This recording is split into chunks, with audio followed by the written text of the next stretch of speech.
দুধ বাবা বহুত বড় একটা নিয়ামত। নবীজি ফরমাইছেন মৌল আল্লাহ নিয়ামত দান করছে দুধওয়ালা।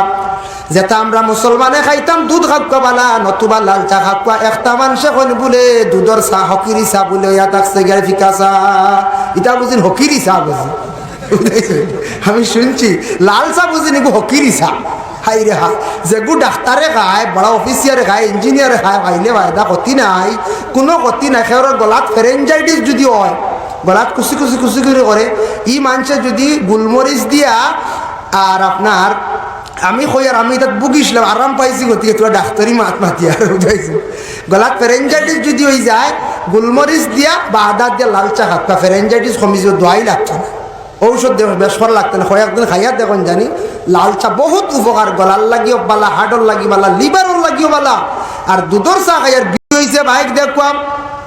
নতুবা ছাত্র জীবনে তারে বেশি কোনো জিনিস দিয়া তারে বাড়াইবা না, তার পড়াটা নষ্ট হয়ে যাব গিয়া। এর লাগে অনেক ফ্যামিলিতে আছে ছেলে সন্তান ডে পয়সা বেশি যারা দিয়া তখন খবর লইয়া দেখবা, এরা ক্লাসও দেখবা নম্বর 1 কোনো লেটার না, এরা দেখবা 3 ডিভিশনে পাস করডা। আর যে গরিব ফ্যামিলির ছেলে আসন মেয়ে আসন তারা দেখবা ডিভিশন লাগাই দিছন। এটা হওয়া যায় না, তারার তো পড়া লিও মগ্ন। আমি গরিব ঘরের ছেলে, গরিব ঘরের মেয়ে, এটা প্রায় মিলে, প্রায় হওয়া যায়। অনেক ধনী ফ্যামিলির ছেলেরা হইতে পারে না, খালি পয়সার দিলে পয়সার গরমাইয়ে। এর লাগে ছাত্র জীবনে পয়সা কম হইতো, বুঝবো পয়সার কদর বলে ফরিয়া মানুষ মানে ঘরে পয়সা খামাইব। আল্লাহর বান্দেগানের জন্য বিশেষ করিয়া দেখো মসজিদ বেটায় মানছে না, কারণ ইয়া দেখছে কোরআন কি জিনিস সে বুঝছে না। এর কারণে জুতা খান সিলাই করিয়া দিল না, ছাত্রটা বড় বেজার হইয়া ঘুরিয়া আসলো। সে একজন বিধর্মী মানুষ, সে কোরআন বুঝছে না, যার কারণে আল্লাহর বান্দেগান যদি কোরআন একদিন শুনিলাই তো যদি বিধর্মী বেটা আবার কইল নে বলে আমার কোরআন শরীফ শিখাও, কিবা তো শোনাও, বুঝলো নে। দেখো হযরত ওমর আল ফারুক রাদিয়াল্লাহু তাআলা আনহু যে সাহাবী আসলা, এই সাহাবী কিন্তু প্রথমে রাসূলুল্লাহর বিরোধিতা করছেন, ইসলামের বিপক্ষে আসলা। যে উমরে আল্লাহর রাসূলে মাথা আনতে গেছেন তার বাড়ি নিয়া, তাহান বোন বনি জামার কোরআনের ধ্বনি শুনিয়া, কোরআন তিলাওয়াত শুনিয়া হযরত ওমর আল ফারুক রাদিয়াল্লাহু তাআলা আনহু ইসলাম ধর্মটারে গ্রহণ করলেন। সুবহানাল্লাহ। যে নবীর বিলকুল বিরোধিতা করনেওয়ালা আসলা, লম্বা আলোচনা সংক্ষেপে কইলাম, বোন বনি যাবে তিলাওয়াত করিয়া কোরআনের সুমধুর কণ্ঠ শুনিয়া, আওয়াজ শুনিয়া তাই ইসলাম কবুল করছ। কিন্তু আল্লাহর নাফরমান যারা উতবা সাইবা আবু জাহেল তারা শুনছে যে মুহাম্মদে এমন একটা বাণী, এমন একটা কিতাব পড়ে যেটা তারা আল্লাহর বাণী হয়, এইভাবে তারা মুখ দ্বারা প্রকাশ করত। তারা শুনছে যে আল্লাহর রাসূলের আদাত অনুযায়ী তাহলে প্রতিদিন রাত্রির বেলা কোরআন শরীফ তার নিজে তিলাওয়াত করতাম। এর লাগি যে বাড়ির যে গরো যে মেসাবে যে মানুষে গভীর রাত্রিতে বাবা তিলাওয়াত করুন, এই বাড়ির মধ্যে আল্লাহর অসংখ্য ফরিস্তা হল দৌড়াইয়া নাজিল হন। হইবার ফরিস্তা হলে কোরআন তিলাওয়াত জানেন না, ইনসানের তিলাওয়াত জানন। এর লাগি ইনসানের বাড়িত ফরিস্তা হলে আসে কোরআন শরীফ তিলাওয়াত শুনুন। আর যে বাড়িত কোরআন শরীফ তিলাওয়াত এইভাবে দাইময় রাত্রি বেলা বা গভীর রাত্রিতে বা ফজরের পরে আল্লাহর বান্দা জানিয়া রাখবা, এই বাড়িত ফরিস্তা হল আসা যাওয়া করার কারণে আল্লাহ এই বাড়িত বেশিমার রহমত আতা করেন, বরকত দান করেন। আল্লাহ এরারে গরিবী হালত আল্লাহ দূর করিলেন। হোক সুবহানাল্লাহ। আর যে বাড়িত গান বাজনা, রং ডং তামাশা, হাসি ফুর্তি আনন্দ, নামাজের প্রতি তেমন খেয়াল নাই, না এর কোরআন ও তিলাওয়াত বিলকুল নাই, গরিবী দেখা দিলা, এই বাড়ি রুজি রোজগার করবা দরা দিত না। ইলা হয় না অনেক রুজি করি দরা দেয় না, মানে এটা বরকতটা উঠি যায়। অশান্তি বেমার, ও রুজি করছেন 10,000, একজন বেমার করছেন নিচে কি 20,000। এরপরে রুজি কড্ডা প্রত্যেক মাসে 15,000, খাইতরা 7,000, ঔষধর তলে যায় গিয়ে আরো 5,000 6,000, আর রইল লেভেল হয়ে গেল নারী। সেখানে আপনার ঔষধ কত বাড়া লাগতো। হইবানু আল্লাহর নিয়ামত আলী মকলে কইসন আল্লাহর নিয়ামত বেমার বলে নিয়ামত তো ঠিক আছে, হইসা যায় এখানে তো হইতে পারেন না, নিয়ামত ঠিক আছে। আল্লাহ সবারে বেমার দিয়ে বাবা পরীক্ষা করে না, খেয়রে গজব দিয়া তখন তুমি আল্লাহ মানো না, কোরআন শরীফ পড়ো না, নামাজ পড়ো না, আল্লাহর কোনো বিধান মানডায় না, আল্লাহরে চিনো না, তখন আল্লাহ তোমারে বেমার দিয়ে ডর দেখান, দেখিছেন ডরাইয়া আমার নাম লয় নি, আল্লাহ এটার নাম হইয়া থাকছে গজব। আর কোনো মানুষের আল্লাহ বেমার দেন, নিয়ামত দিয়া বড় বেমার দিলা, দেখ কইরা আমার বন্দার আমি একটা পরীক্ষা করে এই বেমার হওয়ার ঘরে যদি আমার যদি প্রশংসা করিলা, দিল দিয়া যদি হইলা ও আল্লাহ, আইয়ুব নবী নবীরে 18 বছর বেমার দিয়ে রাখলাই। আয় আল্লাহ, আমি হলো আইয়ুব নবীর লাগান সবর করে লাইলাম, আপনি দিছো আপনার সুন্দর বিমান শিবা দিলে আমি খুশি, না দিলেও খুশি। ইলা কোনো মানুষের সবর করি লাইলে তার দরজা আল্লাহ বুলন্দ করিলেন। সুবহানাল্লাহ। আমরা রুখে বেমার পড়লে কইবা সারা বেমার আমরার বাড়ি ওলা হইন না, সারা বেমার আল্লাহ ই লাগাবাড়ি চিনুন না, ই বেটা নমাজও পড়ে না, ই বেটা কুরআনও তিলাওয়াত করে না, ই বাড়ি বেমার নাই হরুতা এগুন ই তাজা তাজা আউরিয়ার আমরা বালা বালা খাবাইয়ার সুখে রইয়ার, সুখ শান্তিতে রইয়ার। আমরা বাড়ি সারা বেমার, নমাজও কিছু হরি তিলাওয়াত, আমরা বাড়ি বেমার যায় না ওলা হইন না কোনো সময়। এটার মধ্যে বেশ কম আছে যে একবারে নমাজ বিলকুল নাই, কুরআনি বাড়ি তিলাওয়াত বিলকুল নাই, ই মানুষ আল্লাহ আর তার দিকে সাইত্রানা ছাড়ি দিছ, মানে হে আল্লাহ তাকে সরি গেছে, তারে বন্দারে ছাড়িয়ে দিলাইছন। বন্দা তুমি একবার আমার কাছে আসবাই, যারা নমাজ পড়িত্রা কুরআন তিলাওয়াত করডা আল্লাহরে কিছু ডরাইত্রা, এরার উপরে কিছু বেমার থাকে। এটা আল্লাহর পরীক্ষা, যত বড় বেমার তত বড় দরজা, যত বড় পরীক্ষা তত বড় দরজা। এর জন্য আল্লাহর বন্দেগান পরবর্তীতে আমি আনিয়ার আইয়ুব আলাইহিস সালাতু ওয়াস সালাম 18 বছর পর্যন্ত শরীরের মধ্যে ফসা রোগ হইল, খাজলি বেমার হইল, খিড়া বেমার হইল। 18 বছরের ভিতরে একদিন আইয়ুব নবী বেমার শিফার লাগি হইছেন না, একদিনও না। যেই দিন তার জিহ্বার মধ্যে খিড়া হয়ে গেল গিয়া, কিরামার সঙ্গে সঙ্গে আইয়ুব আলাইহিস সালাতু ওয়াস সালাম আল্লাহর কাছে কইলা, রে আল্লাহ, কোনদিন তো বেমার শিফার জন্য কইছি না। আগে তাই নখ দেখা যাইতে শরীরের হাতর নখগুলা ক্ষয় হয়ে গেছে, পরে ভাতর লইছেন, ভাতর দিয়া আবার ভাতরটা ক্ষয় হয়ে গেল। আল্লাহ, আমি কোনদিন কইছি না, এখন আপনারা আমি কইলাম আমার কিড়া গুণটা যদি জিহ্বার কমাইয়া দেন, জিহ্বার মধ্যে বড় বেদনা হইছে, আমি আপনার জিকির তাকি বঞ্চিত হয়ে গেলাম, আমার মুখর বেবার খান্তা কমাইয়া দিলাম, শরীর জেলা আছে অযথা কোনো অসুবিধা নাই।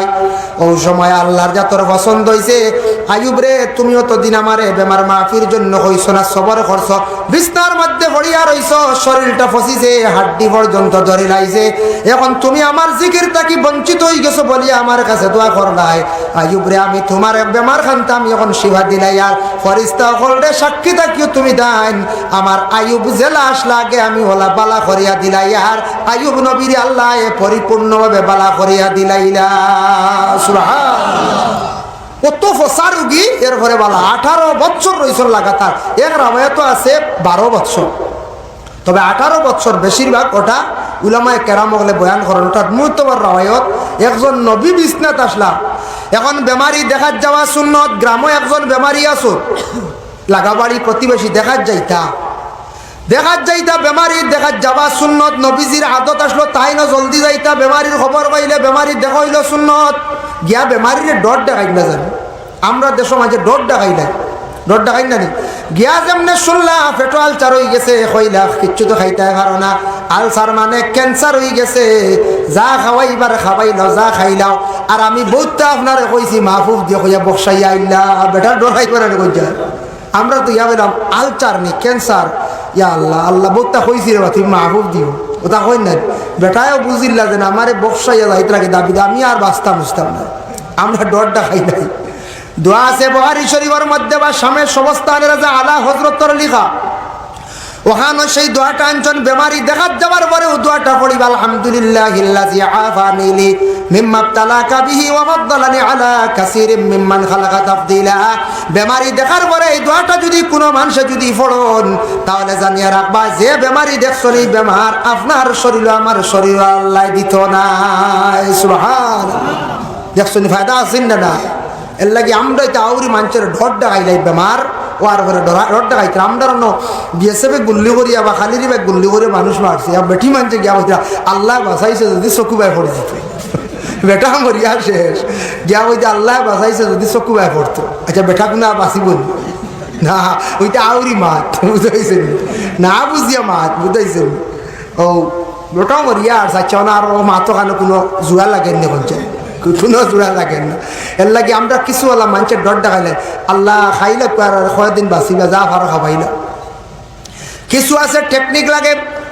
আমরার নর্থ ইস্টের একজন মানুষ বয়স হয়ে গেছিল গিয়ে 165, ওজন কমে না, কোনো ডাক্তার হলে ওজন কমাইতে পারে না, এটা মাঝে মাঝে মানুষ মুঠো হয়ে যায় না, ফাও কিছু ছোটো উপর মুঠা আটিতে পারে না, টলি দিয়া টাইন বাড়িত কোনো সুরত আটন উপরের ওজনের কারণে ফাওয়া যারের না, বুঝাইছেন? উপরে লোড হয়ে গেছে বেশি। কত ডাক্তার গুয়াহাটির দেখাইছেন হইছে না, ফরে লইয়া গেছেন এপলত, ফরেনের একজন ডাক্তার আয়, তার ভিজিট হইল গিয়া 5,000, মাসও একবার আইয়া 20 জন রোগী দেখিয়া যায়।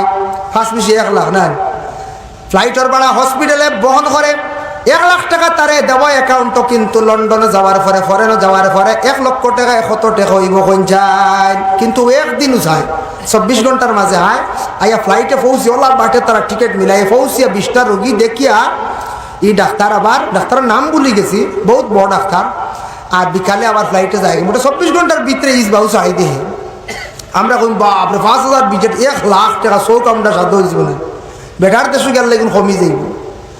রোগী নিচন নেওয়ার পরে কইলা ডাক্তার সাহেব ও রোগী লইয়া আইছি আমরা 165 কেজি ওজন, খানিও কমাইছি, এর মাঝে শরীর কমে না। ডাক্তারে বহুত সময় ট্রিটমেন্ট করছে, রিপোর্টগুলা দেখছে, দেখিয়া দেখছে এই মানুষের শরীরের মধ্যে ফানিও নাই, ফানি হইলে অনেক অসুবিধা করলো অনেক। এই মানুষ আগে প্রোটিন বেশি খাইছে, খাবার কিছু গরম আসলো বেশিরভাগ খাইছে, শরীরের বেশি মাংস বাড়াই দিছে, ওজন বাড়ি গেছে গিয়া। বেশি ডিম খাইলে তো বেশি আপনার আখটা বেশি খাইলে ক্ষতি করে দিব, হ্যাঁ আপনার ফেটর চর্বি হয়ে যাব গিয়া, কিডনির চর্বি বেড়ে দিব, ইলা হয়ে যায়। বেশি ডিম অধিক খাইতাও না। ওই সময় ডাক্তারে চিন্তা ধারণা করিয়া লাস্টে উঠিয়া কইল, রোগীরে শুনাইয়া কইল, আর এই ডাক্তারে কইলে কাজ করো, আমি ঔষধ দিয়ার 1 মাস পরে যোগাযোগ করবার, বুঝিয়ার না যা খাওয়াইবার খাওয়াই দিও, নিষেধ করিও নাই। মানুষ মনে করে টিকটা উঠতে না, বাঁচতা না। যেমনি বেটা শুনছে বাড়ি দিয়ে বাদে 1 মাস চলছে, বেটা খানি মনিত না, 1 মাস বাদে শেষ পরে না ডাক্তার মধ্যে কাম শেষ। 1 মাসে 65 মাইনাস দেখাইছে, বুঝাইছে? 1 মাসে 65 মাইনাস দেখাইছে। গপ শুনলাম এটা। 1 মাস বাদে লইয়া গেছেন, যাবার পরে ওজনও তুলিয়া দেখুন প্রায় কুইন্টেল, সে 65 মাইনাস। খালি মরি যাইবাতে, মরা কত বড় একটা চিন্তা নানি কঞ্চা, বাপরে আমি বুঝলাম সাংঘাতিক ব্যাপার, বুঝবাই রাইনি। 1 মাসে 65 কেজি শেষ। এর আগে কোনো ডাক্তার হলে কত নিষিদ্ধ খানি, খালি বয়েল না কিতা খাবার লাগি, প্রোটিন কিচ্ছু না, আর খানি কম, 1 বেলা খানি ভাত আর 1 বেলা 2 রুটি খাইয়া খালি ঘুমাইতা, আর খালি আটিতে পারে নাই মানুষ। ফজর বাদে তো আটিতে জাড়া খাইতো, সমানি যায় না। হিগিয়ে কমাইছে নি কোন যায়, কিজার টেকনিক খেলাইছে, ও তৈল গিয়া ফায়দাজনক মাত। ইলা যদি আমরা যারা আছি না, আমরা তো 1 কুইন্টাল 65 হইতাম। ইলা যদি কোনো মানুষ যদি হয়, আমরা খানোয়াইয়া দাঁড়াইব। এর লাগে ইলা চিন্তা পড়বা না। হায়াতর মালিক হইলে আল্লাহ। এই ডাক্তারে কইছে 1 ঔষধ হইলে ওরা চিন্তা হারাইয়া দিলে, আর কোনো লাইন নেই, কারণ চিন্তা হারাই না, তো দুমছে খাইব খালি, খালি খাইব, আর কোনোদিন কমতো নাই। এর লাগে ইলা স্বাস্থ্য হয়ে গেলে খালি কমাইতে লাগে, আর চিন্তা হারাই দিলে আবার বিপদ হল। এখন দেখো ফেটো আলচার হয়ে গেছে গিয়া, ফেটো বেমার হয়, বিভিন্ন বেমার হয়। হাদিস শরীফ আইছে, বুখারী শরীফের হাদিস, হাব্বাতুস সাউদাউ, খালি জিরার কথা কইছে। খালি জিরা আমরা রোজা মাস খালি খাই, যাও কিছুরিত আমরা খাই মুসলমানরা, আমরা খালি জিরা খাই না, বড় বড় চা বকলে খাইতা। আমি নিজে দেখছি সাপ কিলা বিস্কুটি ফুলতলির বড় দাইম আসলো, আর কোনো চা বলর দেখছি না, থাকতো পারে। আপনার তোর দোয়াই নিজেও আমল করছি, খাইয়ার বলে খালি জিরা খাইলে স্বাস্থ্য বলে বলে জিরা, খালি জিরা খাইলে বাবা রোগর শিফা হয়। শিফা মিন কুল্লি দাইন, সব বেমারর শিফা ইয়া থাকছে গিয়া খালি জিরা, ইল্লা সাম মউত ব্যতীত সব বেমারর শিফা। এর লাগি 3 আঙ্গুলে যতটা খালি জিরা উঠিব সকাল বেলা খাওয়া, গ্যাসের ক্যাপসুল বেশি খাওয়া লাগতো না, হয়তো বেশি হইলে মাঝে মাঝে খাইবা, নতুবা খালি জিরা পেটর অনেক রোগ কমাইলাই, সুগার খেরন নর্মেল করিলাই, শরীর এ বুধবাইত্রানি মৌত বাদে সব বেমার শিবা। খালি জিরা কিনিয়া আনিয়া 2 রকম খাওয়া, ডাইরেক্ট খাসা খাইলে 100 আছে, আর যদি খাসা খেয়ার অসুবিধা সামান্য হালকা বাজিয়া কুটিয়া গুড়া বানাইয়া খেয়ার বেশি অসুবিধা, সকালে 1 চামচ খাওয়া খালি পেটো, রাত্রিবেলা ঘুমাইবার সময় 1 চামচ। ওলা কয়েকদিন খাইয়া আমার একদিন কইবা বাবা লক্ষ্য খরকা খালি জিরা কিন্তু সব বেমারর শিবা, নার্ভর ফায়দা করিয়া থাকে। এর লাগি খালি জিরা খাইলে বড় বড় বেমার গুলা আল্লাহ শিবা দিলান। মেথি গিয়া, মেথির কথা কিতাব নাই, তো বৈজ্ঞানিক ডাক্তার যারা এরা কইছেন মেথি খাইলে গ্যাস খাটে হয়। তবে খালি জিরাই কিতাবও আছে, আমরা নবীর হাদিসগুলা মানতাম না, না কোনটা মানতাম। যার জন্য বিশেষ করে আল্লাহর বান্দাগান দেখো আরেকটা আছে ফিহি শিফাউল লিন্নাস, সব বেমারর শিফা সূরা ফাতিহা কইছো। ফি ফাতিহাতিল কিতাব শিফাউন মিন কুল্লি দাইন, সব বেমারর শিফা হইল সূরা ফাতিহা। আর ফিহি শিফাউল লিন্নাস এটা দিয়া মুরাদ লইছেন কিছু মুফাসসির কেরাম হলে মধু যেটা আছে, অরিজিনাল মৌ যেটা আছে, মধুটা খাইলে 70টা বেমারর শিফা হইয়া থাকে গিয়া। এর লাগি খালি জিরা মধু একত্রিত করিয়া খাইলে মানুষের বহুত বেমার কমে যায়, বহুত আরাম মিলে, সব বেমার দেখবা সমাধান হইব। এর লাগে আমি আগে খোয়াত আসলাম, আল্লাহ মানুষের বেমার দিয়ে পরীক্ষা করেন, গজব দেন, যার কারণে বেমার পড়ার পরে মানুষের দিলটা নরম হয়ে যায়, মানুষে আল্লাহর ওই সময় ডরায়। বেমার হইলে ডরাইবা না, আল্লাহ বেমার দিছন। যদি কোনো পেটর বড় রোগ হইয়া যদি মারা যায়নি বাবা, বুখারী শরীফের হাদিস তার মফহুমটা কইয়ার আল্লাহর রাসূলের ফরমানে পেটর যদি কোনো মানুষ কষ্ট পাইয়া রোগ হইয়া যদি কোনো মানুষ মারা যায়, এই মানুষের শহীদি দরজা আল্লাহর যাতে দান করিলেন। পেটর কোনো রোগ হইলে শহীদি দরজা, পেটর রোগে যদি মানুষ মারা যায়, এখন ইকার শুনিয়ে বলে পেটর রোগ বানাইল কেন কোন যায়, খাম হইতো নাই বলে হইলে কোনো শহীদি নাই, আরো কুফরি অবস্থায় মতি। জানিস না আমরা পেটর রোগী বানাবি বনিয়া আসছি বলতে আমুলর চা খাইতে খাইতে বাজারও গিয়ে বইয়া খালি আমুলর চা। কি বেটারে কইলে চা জিনা লাল দেখ, জিনা আমুল তাজা আছে বুঝা, আমুল তাজা গরুর দুধ থেকে আরো প্রিয় মনে হয়, বুঝা যায়। গরুর দুধের মধ্যে বহুত ফ্রুট আছে, ছেলে হোক মেয়ে হোক, বেটা মানুষ বেটি মানুষ সবে খাওয়া। গরুর দুধে যদি ফ্রুট আছে, এটা খেওরের খাওয়ার পরে যদি ক্ষতি করে, লিভারের মানে ফাংশন বালা নাই, এই খাইতা না, লিভারের বালা মানে ট্রিটমেন্ট করক, লিভার অ্যালার্জি হয়ে গেলে গরুর দুধ খাইলে আর ঝাড়তে পারতা না। ইলে একবার আমার হইছিল আগে, আমি এখন আপনার তোর দুধ খাওয়া যায়, একবার হলো হইলো গরুর দুধ খাইয়ালেও শরীর খাওয়া শুরু হয়ে যেত, লিভারও অ্যালার্জি হয়ে যায়। অ্যালার্জি খালি শরীরও না, লিভারও হয়। তখন খালি দুধ খাওয়ার পর উবরে দি মারত। আমার একবার হলো আসলো, ও গেছিলাম আমি গিরিদারি কর্ক শিলচার যে ডাক্তার, আপনারা উন্নতমান মেডিসিনের ডাক্তার সিন্দা আপনারা। আমি যাওয়ার পরে এমন একটা ট্রিটমেন্ট করলো, টেস্ট করলো, এটা বড় কঠিন বাবা, হইতে ডর লাগে আর আল্লাহ করাক না, বুঝতেছেন। যেই একবার করো এন্ডোরাইন, এটার নাম হলো এন্ডোস্কোপি, চিনছেন না আপনারা? যারা করছেন বুধবাইতরা কত সময় হাসর বুঝরি বলা কেন, যারা করছেন না বুধবাইতরা না, বাক্কা দুঃখ মিলে আর বাক্কা কষ্ট এন্ডোস্কোপি। আমার কোনো মেডিসিন দিছে না ডাক্তারে, গিরিদারি করে করিমগঞ্জের প্রেসক্রিপশন দেখছে, দেখিয়া কইছে এন্ডোস্কোপিটা করিলা শিওর হইয়া তোমার মেডিসিন দিব, ফায়দা পাইবাই। আজ থেকে 2 বছর আগের কথা। ও গেছলাম, আমি তো খুব ডরাই, স্যার এন্ডোস্কোপি ছাড়া কোনো লাইন নাই, বলে সোনোগ্রাফি হইতো না, আমি আপনার পেটের ভিতরে দেখালাম, বুঝতে পারছেন নিমা। লগে আর ব্লাড গ্রুপ দিছে 3টা, হইলো এক্সরেও দিলে, আপনি কিতা করেন? আমি কইলাম তো মাদ্রাসাত বাচ্চারা পড়ায়, আর মাঝে মাঝে মাইকও কথা কয়, বক্তব্য বক্তব্য কইছি, এক্সরে লিখে দিচ্ছি, বুঝতে পারছি। মানে ও বাজু আসেনি দেখতো, কোনো মাইর আছে। ও সারাটা টেস্ট গেছে কি আপনার ওলা 3400 না 3200 টাকা এন্ডোস্কোপি ব্লাডে। এন্ডোস্কোপি করছে বালা, ডাক্তারের বাবা গুণ আছে, তবে সবে হয়তো আরাম পাইতে না, ডাক্তারে বালা করে ট্রিটমেন্ট করিয়া। আমার 2টার সময় দেখছে রিপোর্ট পাইয়া, রাত্রে 7টার সময় ট্রিটমেন্ট করিয়া মাত্র 3টা মেডিসিন লেখছে, ছোট ছোট বারিক বারিক ট্যাবলেট লেখছে, 90টা খাইতাম। একটা ফাইল লেখছে শুধুমাত্র, আর একটা মাত্র লেখছে কিতারও বেমারর। 3টা ঔষধ দিয়া কইছে 3 মাস পুরা খাইয়া আমারে জানাইও, আমি আইজ পর্যন্ত আর গেছি না। আর জিজ্ঞাসলাম কিতা স্যার, বলে আপনার লিভার অ্যালার্জি হয়ে গেছি। ও বারিক বারিক ট্যাবলেট দেখুন 90টা লই নিছে, দাম কম, বেশ দামও নাই। ও আল্লাহ দিলে আবো যাওয়া লাগছে না, বালা যাইতাম আসলাম, ওরা ফাটছি না যাইতাম, বড় হটিনি ডাক্তার টিকিট ডলা নেই হইতে। আপনারা যারা লইছেন বুঝবাইছো, বড় কঠিন 500 ডাক্তারের বিজেট হইলে দলাল ধরলে আরো 500 লাগে, আর অনলাইনে করলে এটা বাক্কা কঠিন, আরো কঠিন আছে। যার কারণে আপনার তোর দয়া ভালো হয়েছি। দুধ বাবা বহুত বড় একটা নিয়ামত, নবীজি ফরমাইছো মৌল আল্লাহ নিয়ামত দান করছে দুধওয়ালা, যেটা আমরা মুসলমানে খাইতাম দুধ খাকুয়া বালা, নতুবা লাল চা খাকুয়া। একটা মানুষে কইন বলে দুধের চা হকিরি চা বলে, ইয়া থাকছে গিয়ে ফিকা চা, এটা বুঝিন হকিরি চা বুঝি।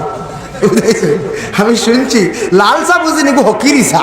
হাই রে হা, যেগু ডাক্তারে খায়, বড় অফিসিয়ারে খায়, ইঞ্জিনিয়ারে খায়, খাইলে ফায়দা ক্ষতি নাই, কোনো ক্ষতি নাই। খেয়ার গলাত ফেরেঞ্জাইটিস যদি হয়, গলাত খুশি খুশি খুশি করে ই মানুষে যদি গুলমরিচ দিয়া, আর আপনার আমি কই আর আমি তাত বুকিছিলাম, আরাম পাইছি গতি, তোরা ডাক্তারি মাত মাতি আর বুঝাইছি। গলাত ফেরেঞ্জাইটিস যদি হয়ে যায়, গুলমরিচ দিয়া বা আদা দিয়া লাল চা খাবা, ফেরেঞ্জাইটিস কমি যাবে, দোয়াই লাগতো না। ঔষধ দিয়ে বেশ করা লাগতেন, কয়েকদিন খাইয়া দেখুন জানি লাল চা বহুত উপকার, গলার লাগিও বালা, হার্টর লাগি বালা, লিভারর লাগিও বালা। আর দুধর চা খাইয়ার